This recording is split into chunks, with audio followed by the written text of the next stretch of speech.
here is the bad news. Let's start off with it. As the year 2023 burnt out, fresh fires of damning tales of unaccounted monies, trillions of it, were ignited. Functionaries of the immediate past administration were fingered to come clean about massive sleaze of the Treasury. Those named say they know nothing about it. The independent investigator, Jim Obazee, insists he's right and is onto something. Now, who is lying and who is saying the truth, and what consequences follow? I dare ask.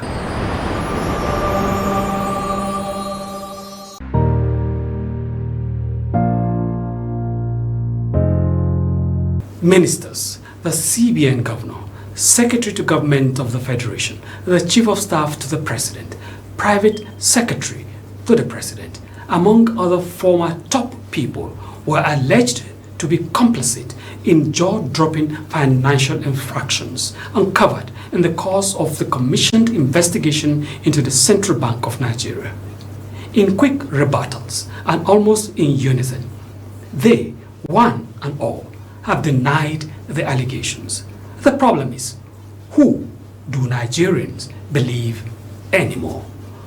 The government? Who is the government? Which government?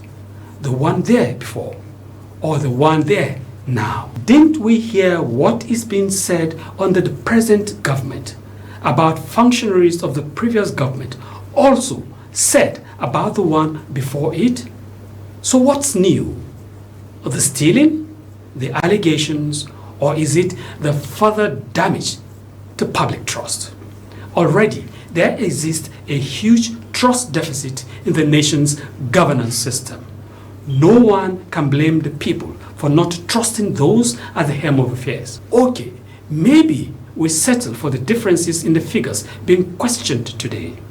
Many analysts and other concerned citizens have asked, who did this to us? The multidimensional poverty bracket is widening. Previously, it was 63% of the population, some 133.4 million people. According to the most recent MBS data, over 148 million Nigerians are now poverty-stricken. Funds that could help to resolve the poverty trap are stashed away in private vaults. Aren't we bothered that things are getting worse? We make bold claims about being Africa's biggest economy, but in practically all human development indices, we are really reading in the red. What's big economy? Big land mass, big population, big oil producer, big this and big that, when majority of the people can't feed. Many go to bed hungry. When uncontrolled inflation is wiping off whatever little income at the disposal of the few that have any form of legitimate earning. When infant and maternal mortalities are still as high as 77 deaths per 1,000 births in the north. When we are still in the dark hole, wondering what to do about the shameful blemish of having the highest number of out-of-school children in the world. When unemployment is almost deliberately kept amongst the worst-case scenario on the continent. Dawn to dusk, no jobs. When electricity supply is like a wink in the dark. When the flamboyance and opulence of those in charge of government resources, appointed and elected, is flagrant mockery of the squalor and the squalid state of the vast majority. For how long will the sleaze go on? Moral appeals have failed.